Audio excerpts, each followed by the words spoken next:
Okay. Okay. I'm nervous. Me too. I'm very nervous. Okay. We're nervous. Okay. Alrighty, welcome back everybody to the luck we had. Fuck it, I gotta restart that. I've never done this before. Amanda always does it. She's so good at it. She's so good at it. Welcome back everybody to the Luck We Had, a shameless recap podcast. I am one of your hosts, Evan, and today I'm greeted by... I'm your other host, Lena, and we are missing a host today. Yes. Amanda decided she needed the day off, and we were like, let's do it. Amanda deserves a break. Amanda deserves a break. She carries us. She carries the show. She does. She really does. So let's see how we do without her. Let's do it. We haven't been on season 3 for 3 months, so this is gonna be a jump in. So previously, everyone, we just recapped all of season 11, and now with Shameless being over, finally, we're gonna jump right back into season 3. And so today we are on episode 304, The Helpful Gallaghers. We're going back to the glory days. Going back. I am going to lead through the scene by scene, and then we're just going to talk to each other. So, episode 304, The Helpful Gallaghers, date aired was February 10th, 2013. It was written by Mike O'Malley, who played Bert Hummel on Glee, and this is king. the bestie. And this is his 4th of 5 episodes of Shameless that he has written, and then he also produced 44 episodes through next season. He was producer seasons 1 through 4. He made that cute little post when Shameless ended. Did you see that? I think you sent it to me. That was so sweet. I did see that. That was sweet. He seems like a nice guy. Everybody on my side of Shameless Twitter was beefing with him, calling it being oh well, blah blah blah, whatever. I feel know. But he was part of probably some of the juiciest seasons by far. Oh, for sure. Because seasons 1 through 4 was prime time, the glory days. Yeah, literally. Yeah. This episode was directed by Randall Einhorn. This is the first and only Shameless episode he directed. Another one-off guy that they did. Yeah, just rando. Yeah, he is a really, really, really, really busy TV director. He's done 15 episodes of The Office, 14 of Always Sunny, 5 of Parks and Rec, 7 of Nurse Jackie, and many other shows. It seems like he really loves comedy directing. And this episode is pretty, there's not a lot of deep drama in this episode. This episode's, It seems like it's one of those, beginning filler episodes. It still plays on with what everything's going around, but it's, not one of the more eventful things for everyone's storyline. Just kind of, what everyone's doing anyway. Yeah, so if anybody wanted, a sister update to where my sister and I are in the show now. Oh, yes. Yeah, we're on season 4, episode 3. We just got there today. So we did just watch this episode, about a week ago. So it's pretty fresh in my brain. Summer seasons just always hit different. Yeah, well, the summer making the switch into winter. Mm-hmm. Sheesh. Yeah. All right. Synopsis. Carl says his goodbyes as he heads off to cancer camp. With Frank on babysitting duty, Sheila wants to introduce Jody to toy time. We all know what that means. Jimmy learns his parents are getting divorced and that his dad is gay. Yeah, this episode is a lot of setting up for the big culmination of the next one. Yeah, the ending is probably one of the big things that sets up a good amount of Jimmy Steve bullshit. Yeah. So the previously on was Frank and Carl. Here is what they recapped for us. Sheila and Jody are tired because of the baby. Frank is Jaime's nanny. Ian is fucking Lloyd. Frank is faking Carl's cancer. Mandy is in love with Lip, and Fiona hates her. Fiona has a job at the grocery store, but the manager is a fucking creep who demands sex from his employees. I hate that. Okay, but for some reason, that guy, by quick glance, looks like Hopper. He does. I think he's I think he's maybe not a character actor, but he's been in a lot of things that I've recognized. He's made a pretty good name for himself. There's so many people in Shameless that are just the filler characters for who do that for every other show they're in. I just so bad. The Workaholics to Shameless pipeline is fucking insane. The amount of people, because even in background extras, they've used characters from the Workaholics office, so Jet Set and Wayman were fucking in Shameless as extras, which is kind of insane. That's so good. They just pick from the same bunch. For real. Well, I mean, Steve Howey is really close with all 4 of the guys. All right, so we open on Frank drowning Debbie in the bathtub, as one does. She is training to hold her breath for 2 minutes so she can go to the public community pool.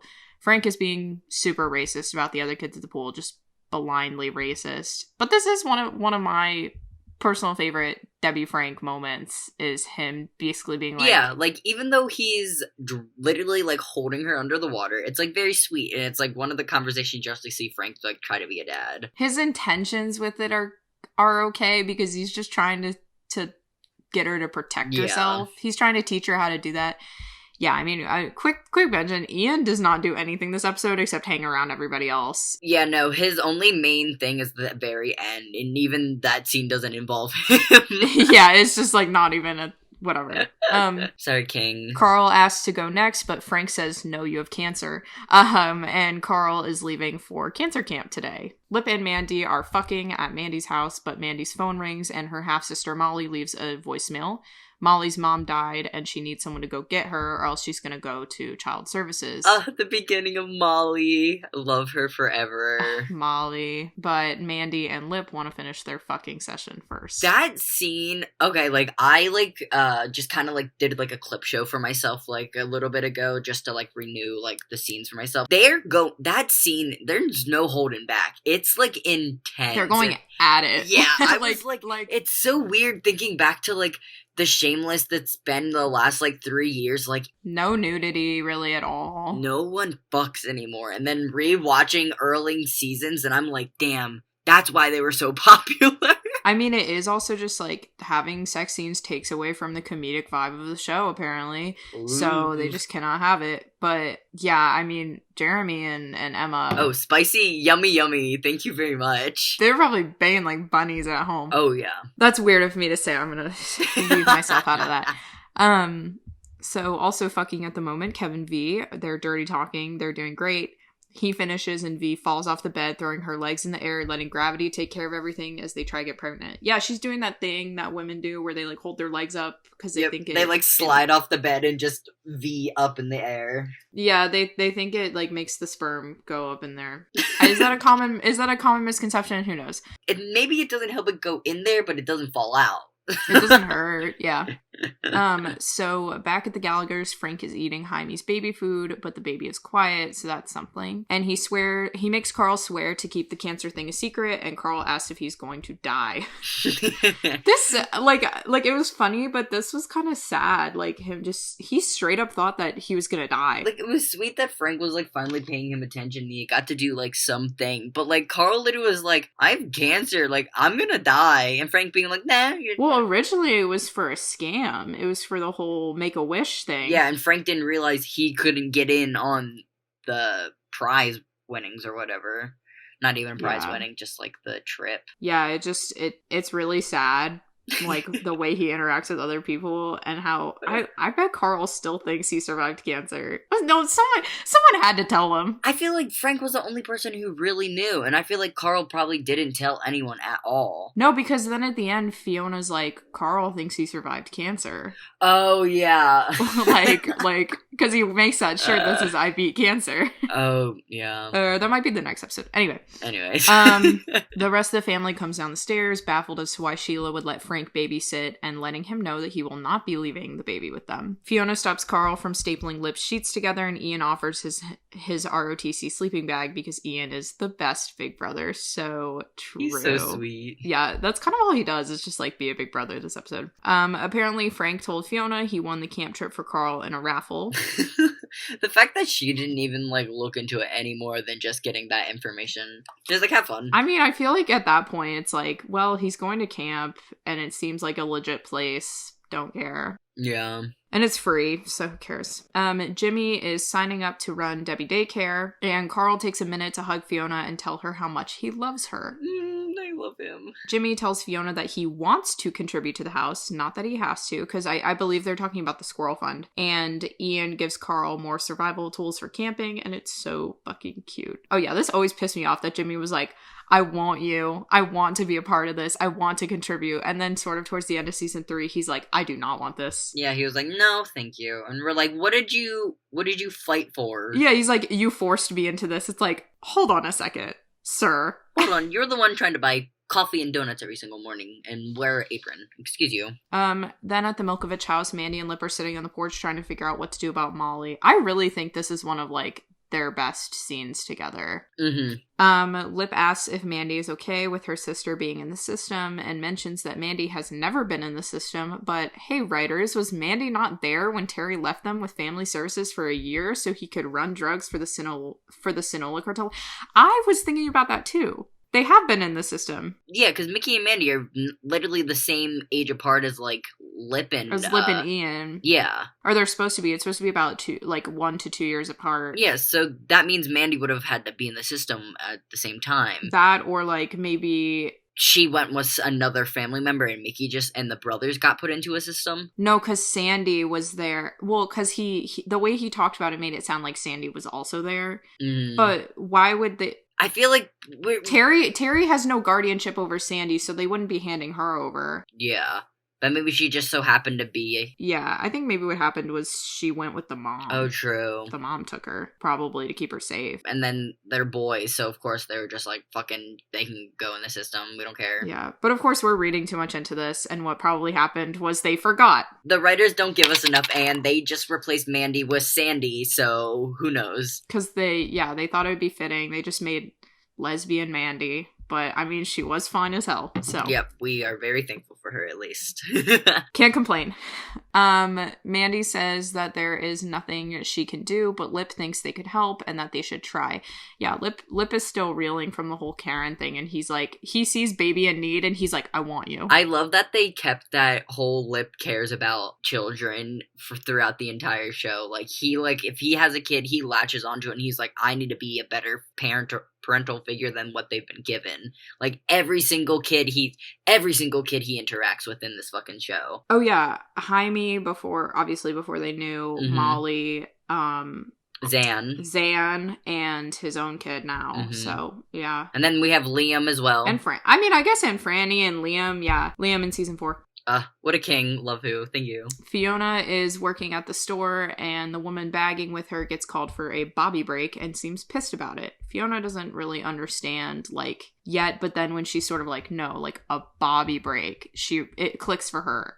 Everybody is giving this guy head. Yeah, because she at first just seemed like she just had to give him a handy to get the job, but then it's when she realizes that it's a regular schedule for these poor women. I hate this guy. I hate this man. I want to beat him to a pulp. There is only one scene that he has where I'm like interested when he goes, look at my back.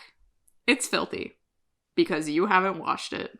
So why should I wash yours? I think it's in like the next episode. And I'm just like, oh my god, the attitude. Anyway, what a fitting detail that his name was Bobby. Yeah. Anyway, while Frank is dropping off Carl at the camp bus, he's being the absolute worst and gives Carl Tums and tells him they are cancer drugs that he has to take every day and that they will cure his cancer. Carl then hugs Frank and tells him he loves him. Frank brushes him off and leaves, but you can tell he's kind of like, aww. Yeah. He's like, oh, my kid likes me for once. Yeah. Speaking of endangering children, Debbie is at her daycare, Jimmy watching over as her campers count how long she can keep her head underwater, except they can't count past 13 and keep restarting.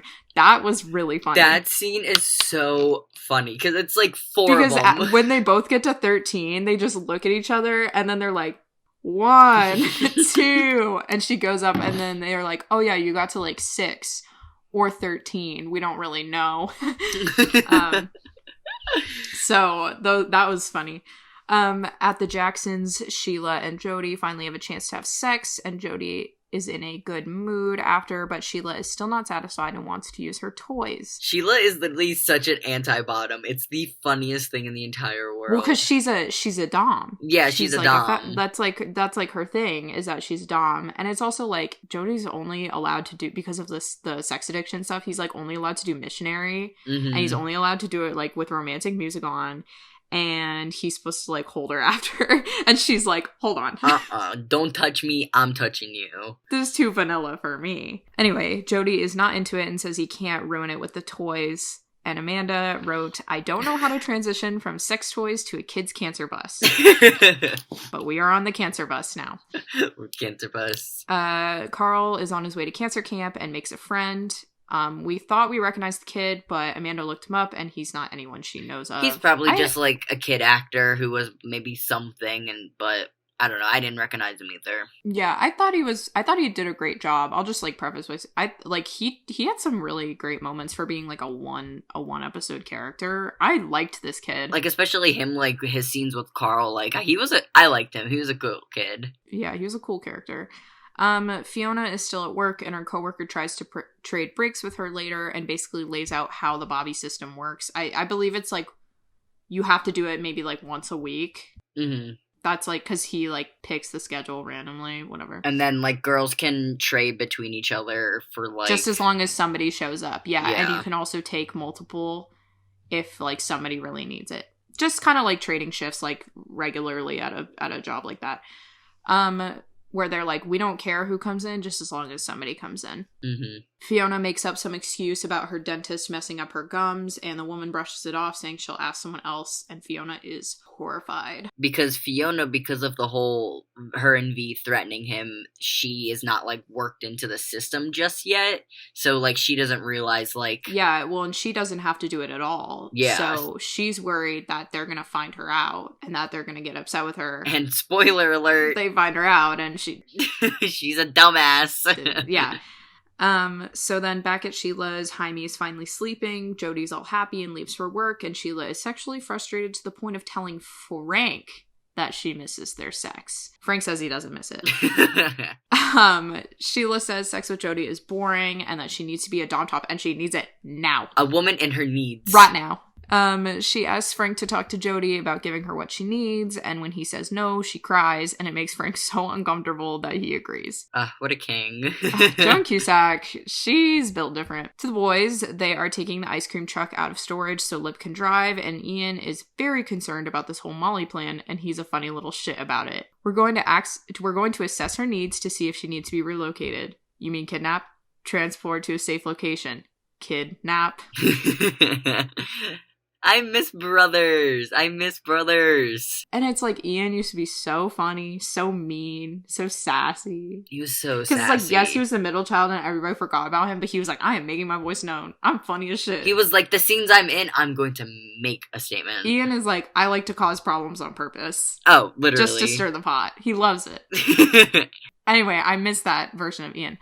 Lip said that the kid's mom is dead, she's home alone, and she's scared, and that he feels like he needs to help because he's a good person. And a great father. I mean, this is just him wanting to live out his, like, dad fantasies. And it's also him kissing up to Mandy, definitely, but it was also his fatherly instincts stepping up. Yeah, I mean, it did get to the point where he realized that was, like... Because I think he knew that he didn't really want to be in it all the way with Mandy. Because it gets to a point, because, like, in the next, like, episode or so, like... Yeah, it was more just that he didn't want her to be mad at him. Yeah. He wanted to stay in her good graces, but he didn't really want to, like, commit to a life with her. Yeah. Because they're still, like, fucking 17. Yeah, and so, I mean, when Fiona is like, you know the kind of signals that you're sending, right? And he's like, yeah, like, he brushes it off, because really, he's only doing this for Molly, because she's a kid, she's innocent. But Mandy's reading it as, he's doing this because he loves me. And he finally gets that later, but we'll talk about that. Yeah.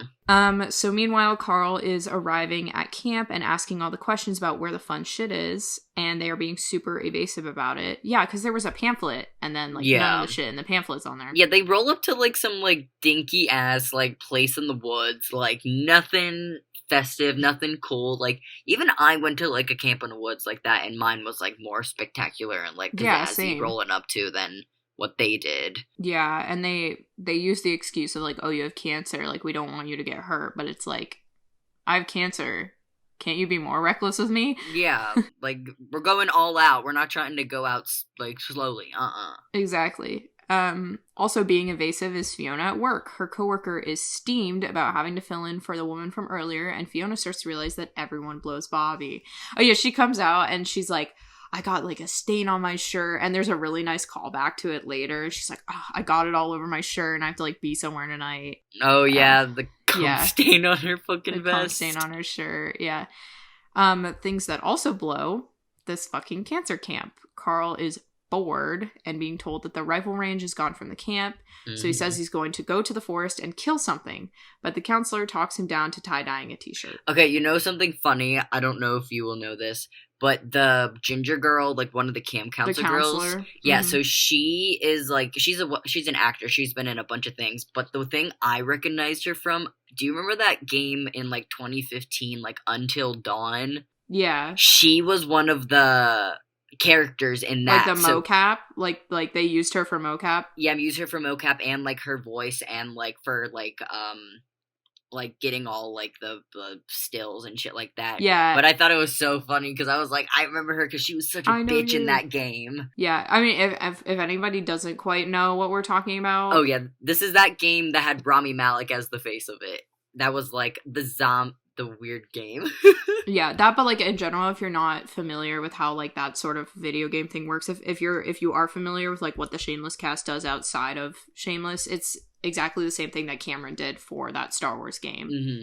They used his likeness and his voice, and he actually went in and like did motion capture work for it. And then it's really funny because another girl who was in Until Dawn is I always forget her name.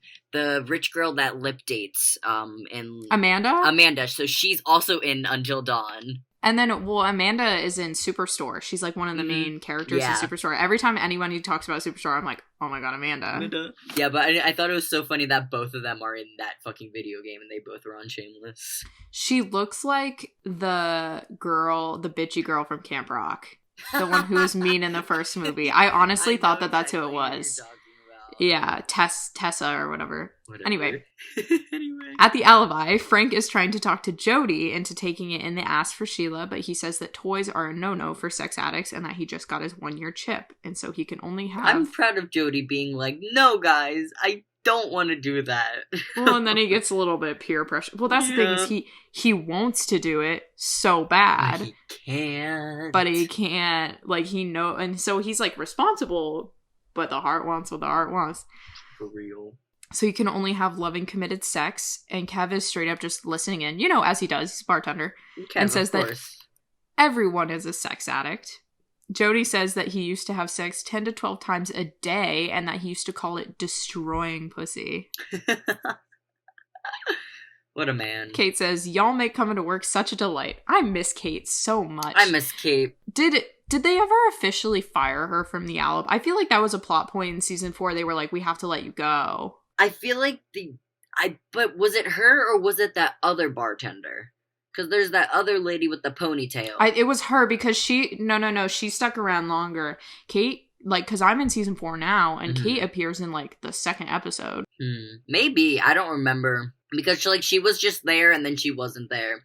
And then they had, remember they had that one, was it like that one immigrant guy just ended up being like a bartender for the background scene for like a whole season? In season 5 or something. Yeah. Who was he? I forget where he even came from. He was working. There was asbestos in the ceiling of the apartment above the Alibi, and they were working on it, and then they had to leave and go somewhere, so they told the guys to just like get behind the bar and start working. Oh, and then he just stayed as a bartender for... Oh, his name wasn't his name Paco? He was Paco. Yeah, it was Paco. Yeah, Paco. Paco was dope. It was either season 4 or season 5 that he was introduced. Paco was dope. Anyway, Jody says that once you put the call out on the internet, you can find anyone who wants to get into weird shit with you. He once had 32 partners in a week and said that he started to think of sex as a fight and his weapon was his cock. Dude, everyone around him in this scene is just like, what the fuck? Like, huh? And a note from Amanda, I'm sorry this whole time, probably because it's the most they've ever let Jody speak and let us know that the actor is, good at acting. I was only thinking of him as a pirate on Black Sails. I am begging y'all to watch Black Sails and its queer pirate happy ending brilliance. Thank you, Amanda. Anyway, Jody has a serious sex addiction, and that means he can't do toys and stuff with Sheila. Back at cancer camp, Carl can't even get some damn sprinkles on his ice cream, and truly, I'm on his side. They give them some shitty ice cream, too. They were, like, gross-ass flavors. Like dairy-free. It was, like, generic dairy-free, like, not even, like, cotton candy. Okay, kefir is pretty good, actually. I used to work at a food place that served kefir-based frozen yogurt, and it's actually, like, pretty delicious. I don't know if I've had kefir before. I used to work at an ice cream shop. That place was dope. This does not look like a fun camp for kids who are about to kick the bucket. It looks like a sad religious weekend. Yeah, that's what I'm saying. If these kids can only go to this camp because they're about to die, why not be, like, crazy reckless with them? Yeah, literally, and, like, especially, like, they got it through Make-A-Wish, and, like, I'm surprised no money has been donated to them to do any, like, crazy fucking things, or, like, at least make it colorful and fucking fun. Well, it's supposed to be a non-profit, so any money donations that they get, they should be putting towards the kids, but I guess not. Yeah. Carl's bus friend agrees, and Carl says they should sneak off the reserve and go to the lake. So that's exactly what they do. Back at the house, Jimmy still doesn't have his portion of the squirrel fund, and Fiona tells him that everyone at work blows the manager. Jimmy tells her to quit, but she says it's too good a job. But once the girls find out she's not taking her Bobby breaks, they will turn on her. So maybe she can convince them all to stop before they realize it. United we stand, divided we keep sucking dick. Yeah, I feel like for Jimmy, the squirrel fund thing is like a matter of pride. Because he knows that she's not expecting... I mean, okay... I feel like she says that she's not expecting him to contribute because he's done so much other stuff for them, like the Carl's braces, like helping out with random bills here and there. Like, I feel like she knows that he's been pulling his weight, you know, staying, cooking, cleaning, like at home. But for him, it's like a pride thing. Yeah, because if he can't... That was always the thing with him. Yeah, he just, like, didn't want to be, like, undermined because he can't, like, be as, like, reckless and still, like, be sustainable. Well, and that was also, like, always the thing with Jimmy. Like, when Fiona starts working at the cup place and she has insurance and she's, like, making a decent wage, Jimmy gets, like, really threatened and pissed off because she's being she's the breadwinner now and he's working at a fucking coffee shop. Men and their masculinity. He was failing and he was so used to being, like, having everything and, like, being able to do whatever he wanted, and he was like, Well, yeah, anyway, back to the episode.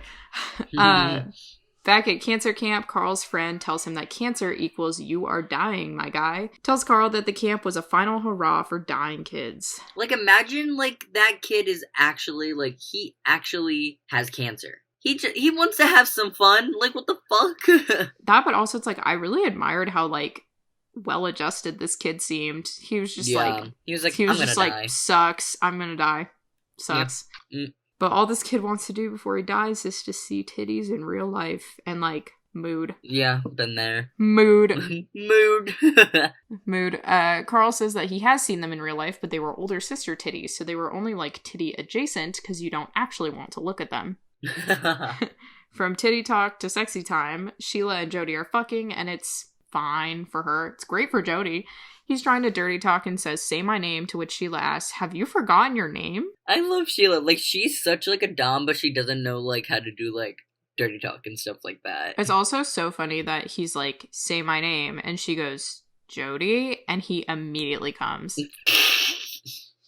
like, not even, like, it takes a second, like, a couple more, immediately nuts. What a king. Mandy is currently in Lip's ice cream truck, headed to pick up her half-sister Molly. Molly answers the door and is so happy to see Mandy that she throws herself into her arms. And Mandy lies about where Terry is, and Molly asks if she's going home with her sister. Yeah, I guess they told Molly that all of the Milkoviches are, like, serving in the Navy. Oh, interesting. I never... Because she's like, where's Terry? And she says he's overseas, like, on active duty or something. Oh, I never realized that. I'm assuming that the mom lied to the daughter, and that's what, the lie she told her. But then Molly has, like, one other cousin who is also in the Navy on active duty. Okay. Molly asks if she's gonna go home with her, and Molly has no other family, so Lip and Mandy make sure of that. Like, ask her, like, do you have any relatives? Oh my god, when she was like, my mom only had 2 contacts in her phone, Terry and her dealer.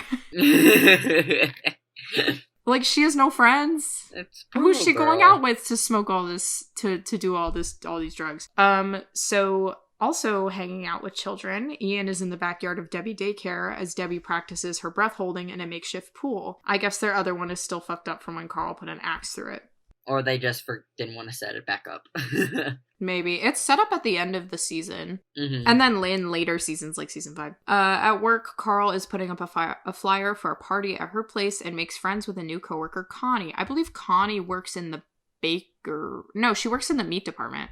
Yeah, I think so. Because I remember she was like, do you want me to throw away some meat and then go pick it up in the dumpster? Like, throw away. Oh, yeah. Meanwhile, Jimmy is trying to pawn off some of his expensive jewelry to get some cash for the house. He ignores a call from his dad, which is a fun little cameo we get to expand on later. Hi, Lloyd. And I think he ends up selling his watch for way less than what it's worth. Yeah, the guy was like, it's like really funny because it's like the guy like deadpan being like a certain price, and Jimmy's like, no, but I pay blah blah blah, and then he like keeps on going lower, and then Jimmy like is like, he's like, freaking don't care. out. Just go to a different pawn shop. Try again. Take that offer. Try again.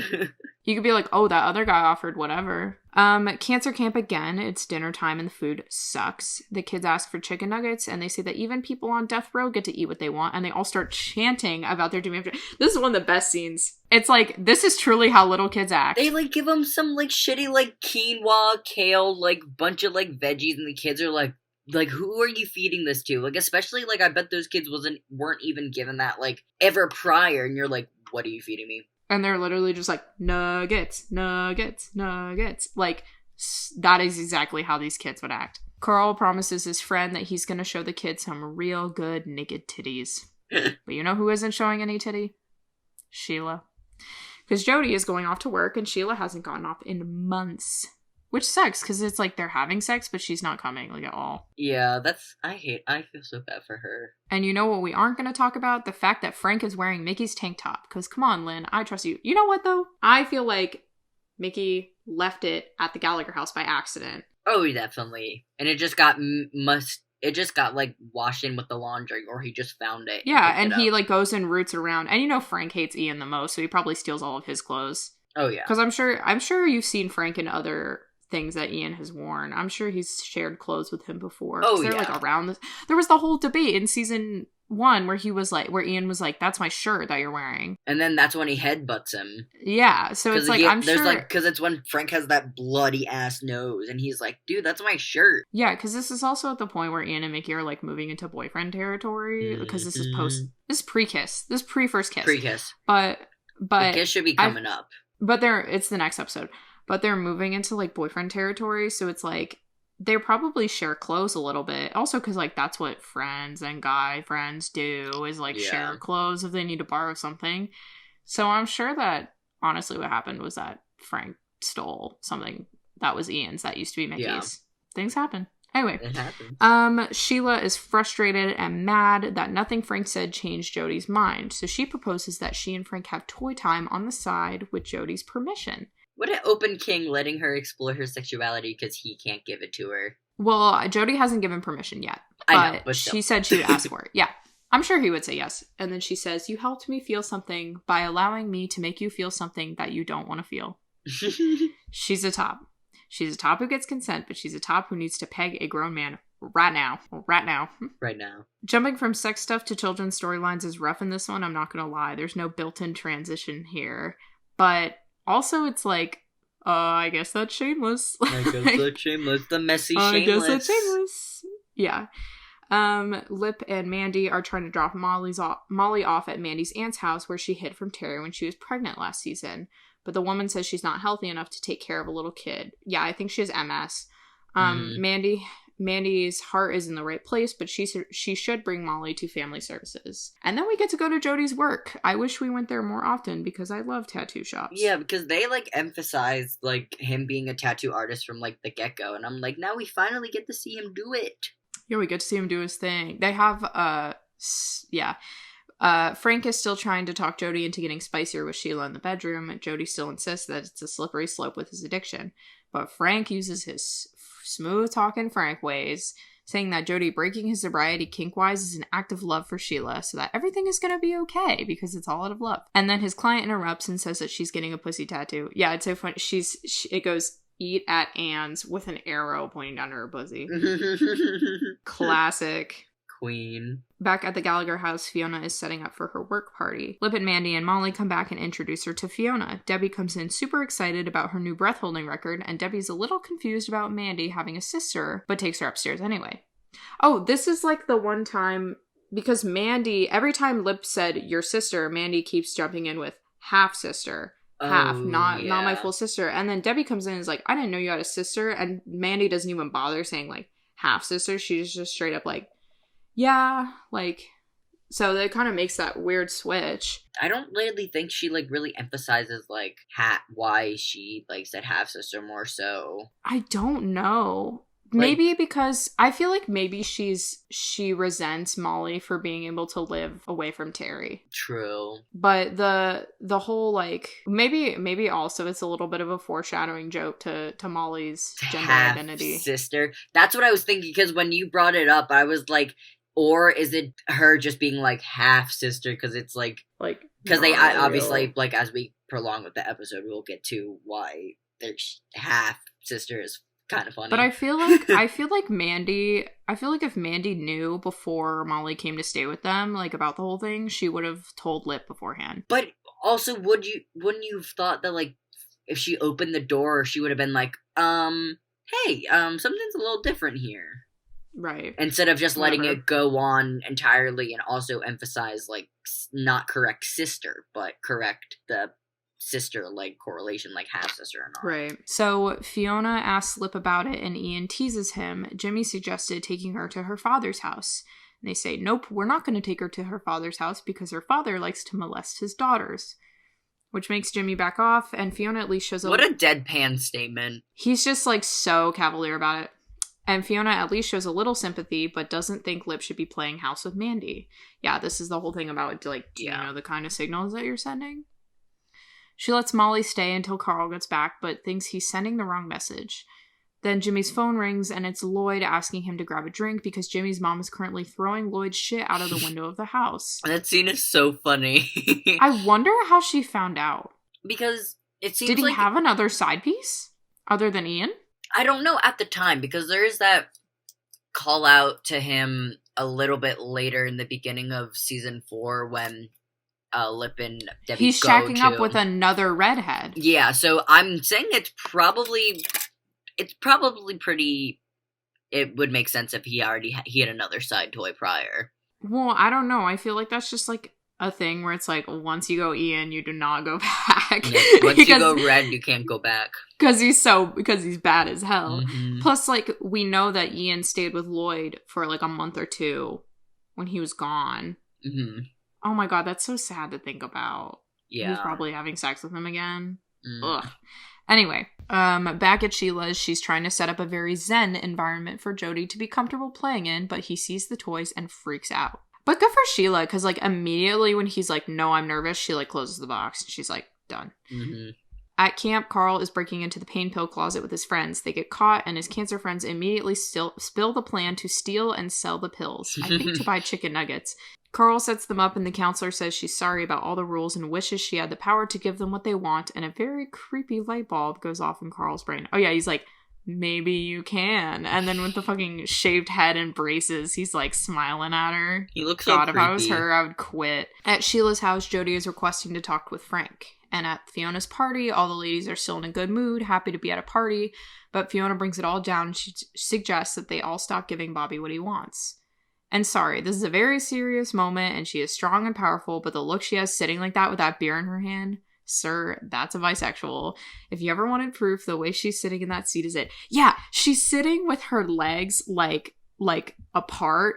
Mm-hmm. And she's got her elbows on her thighs, and she's holding the beer in her two hands like this, just like hunched over, and she's talking to them. And I was just like, that is sapphic. Look at her. The women are all on her side until like two women speak up about how it's not that bad. It is, and points out all the leeway they get, and that getting rid of Bobby means they don't know who the next manager will be and what they'll be like. Yeah, Connie is one of those people who's like the new friend who's like, it's not that bad. Yeah. And then Connie suggests a vote on whether or not they keep doing it and keep the system going, and then it has to be a secret ballot, not a show of hands. So then Jody and Frank. Jody is still laying naked in the bed, and Frank is giving him butt sex tips. Lip and Mandy. Lip is working out sleeping arrangements for Molly in the house while Molly and Ian help Debbie train her breath holding. She does 92 seconds. Yeah, they're outside. This scene is so cute. She's outside. They're in the pool. And she gets up and Ian goes, 92 seconds. And then they all start cheering and splashing in the water. So like even Lip and her. Mandy are like, woo. Yeah. Really fun. So then cancer camp. The counselor says she's only going to show her titties for the one kid. And then Carl says, I have cancer too. And so does the girl that they're hanging out with. Hell yes, queer cancer girl. I love her because she's like, yeah, me too. Like, she was like, I'm curious. I'm gonna look.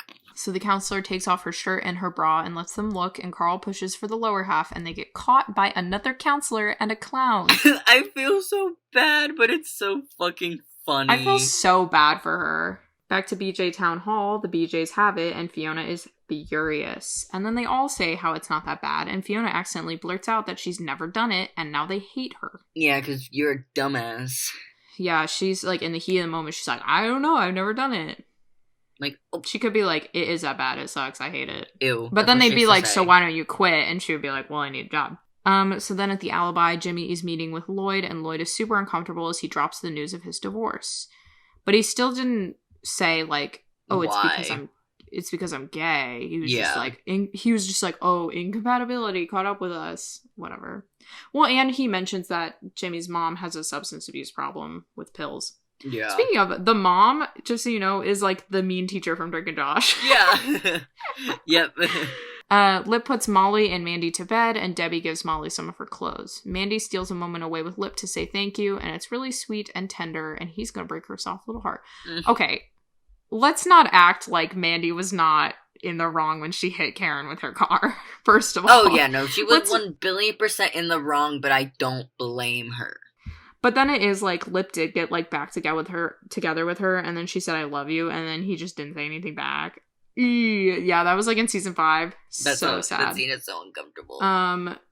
Debbie is bonding with Molly as she gets changed, and then Debbie finds out that Molly has a girl penis. And let's just say right now that the way Molly gets treated in the next episode gets super transphobic.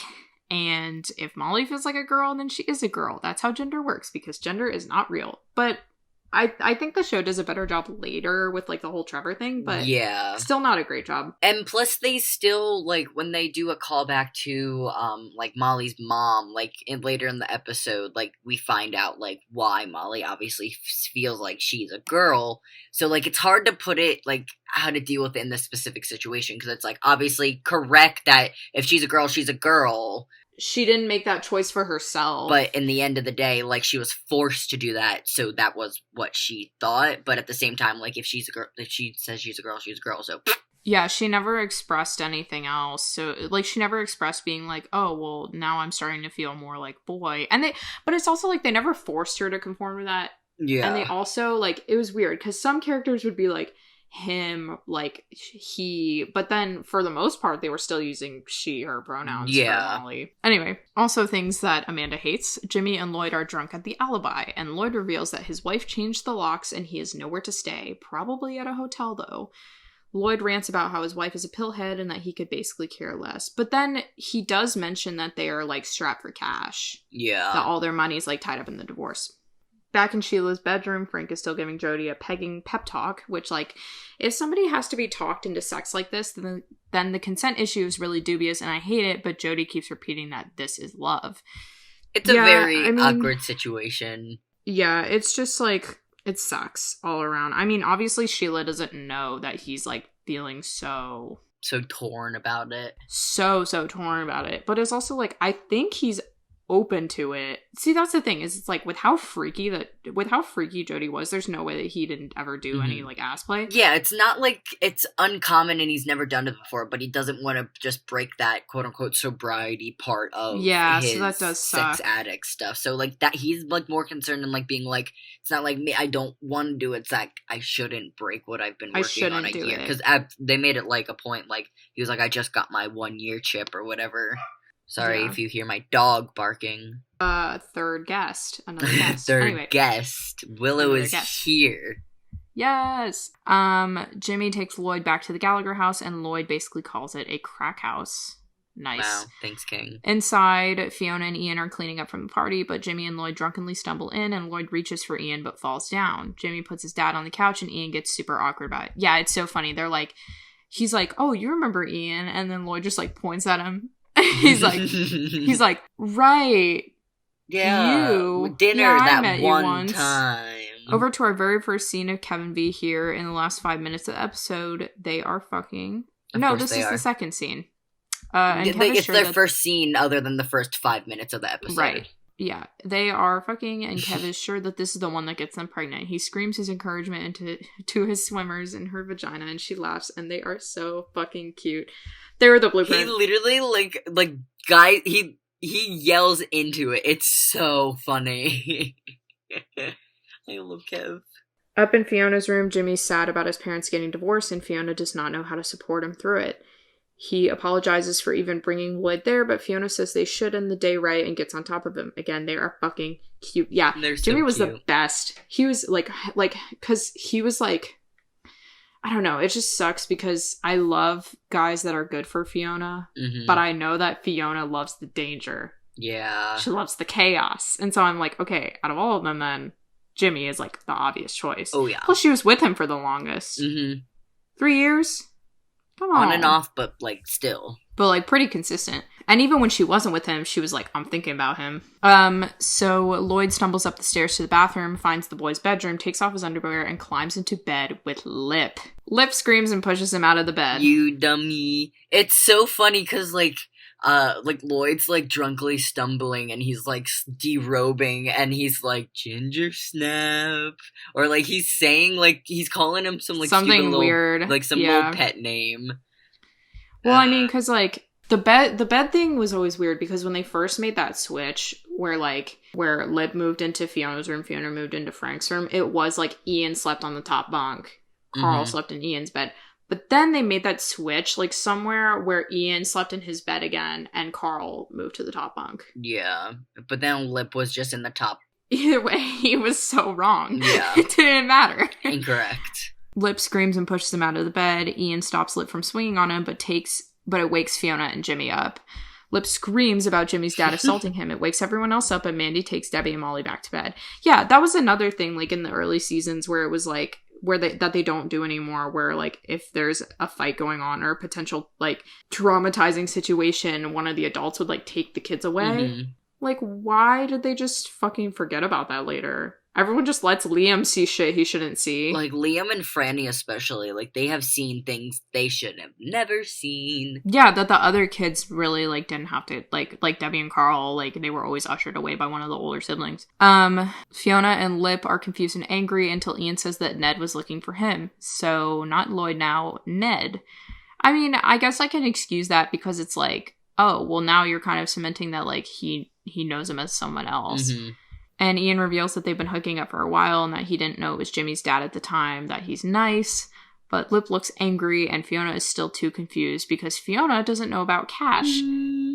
Does Fiona ever know about Cash? I don't think so. On screen, canonically, no. Yeah, I guess not. But, babe, this is a pattern. Your brother needs attention and help getting away from pervy old men. It is just, an issue in the gay community of, grooming and stuff because they think because there's this idea that gay relationships are more promiscuous and so age gaps are more acceptable. And it's of course, love who you love, but when you're 17 and the guy's in his 60s, come on. It's not your time. Plus it's obvious daddy issues from Ian. Yeah. Obviously. Oh yeah. Daddy issues and middle child issues for sure. Jimmy comes outside to join his dad on the porch and asks if this is why his mom is divorcing him. And again, Ned says that he's not gay, he just also likes men, and that the divorce. Bye, Ned. Bye, Ned. Woo, bye, woo. Ned. I think he's closer to yeah, he can be bi. I don't care to label him, but he really he said to Ian, he was anything that walks. Oh, so pan. He doesn't give a shit. Yeah, but you can use both interchangeably. Yeah. And that the divorce is actually because he's broke. So Jimmy, who missed Ian's reveal, asks if his dad was trying to screw Lip, and he says no, it's the other one, Ian. Then a cab pulls up and Ned says he's going to try his last credit card at the Four Seasons, gets in and drives away, leaving Jimmy stunned. Fiona comes out and joins him. He apologizes and she says that if she had to apologize for all the Frank shit ever, she wouldn't have a voice left. That was and then sweet. It's the credits. I love Fiona. Yeah. After credits scene of Carl and the counselor on a bus leaving camp, she's crying and he tries to make a move on her, which only makes her cry more. They're the only people sitting on the bus back. Because they're the only ones because he was the orchestrator of it all. And then she obviously did that. So, oh my God. That scene is so horrifying and embarrassing, but also funny. Yeah. And the end credit music is Lady's Touch by Mariner. So next week on Shameless, and I really love this next episode, they are digging up the sewer main around the house, so the Gallaghers have to dig up Aunt Ginger. Fiona tries to make Frank find her first. Lip and Mandy are serious, and Mandy's starting to get clingy. Jimmy has daddy issues, and Fiona is over his shit. Mm-hmm. And Mickey is shot and bleeding on the kitchen counter. We get to see the little butt. Yeah. Thoughts on this episode?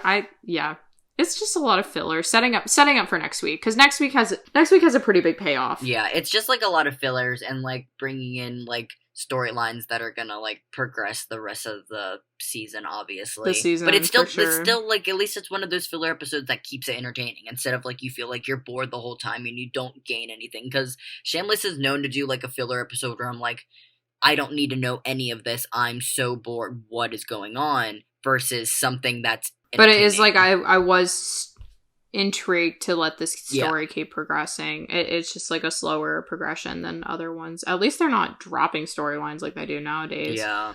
But yeah, I like this one. This is kind of the beginning of like both Lip and Mandy's downfall and Jimmy and Fiona's downfall. Yeah. But it's the rise of Ian and Mickey. So it's like Shameless is like, oh, when one couple falls, another one rises. Mm-hmm. They love it. They love doing that. One dies and then the other gains the power. Exactly. Yes. So, well, Evan, where can they find you on social media? You guys can go ahead and find me on Instagram at IWannaDie4000, and I'm back on Twitter again, so I re-downloaded the app finally. So you can follow me on Twitter at InternetLifeYo. I love Twitter. Me too. And where can they find you, Lena? They can find me on Instagram at Kojak, COJACKK. They can find me on Twitter at DursHolmvik, but the L is an I, an uppercase I, because I love Anders from Workaholics. And then on TikTok, they can find me at Friedman, FRLEDMAN, because that is my last name. Beautiful. And even though Amanda was not here this episode, all of Amanda's links will be in the description below. And you can go ahead and check out our website. You can check out our Instagram at luckwehadpod. You can check out we have a Tumblr now. We have a Tumblr, I made a Tumblr now. Amazing. luckwehadpod.tumblr.com. I run that Tumblr. You can email us, luckwehadpod@gmail.com. We love to hear from you. We've heard from a couple people this week. Yes, we got a couple emails. We had a couple emails, people who sent us their fan fiction, people who tweeted us, and it was just really awesome, and we love interacting with you guys. So do not be afraid to reach out. Yes, and our website link will be in all the bios of all of our Instagrams and Twitters and everything. And yeah, I had a great time. I hope you have a wonderful day, Lena. I hope you have a great day too. And to Amanda, who is not here, we hope that she feels better. Yes, we do. And send some love to her. If you find her social media and the links below. Yes. Send some love to her. Goodbye. Goodbye.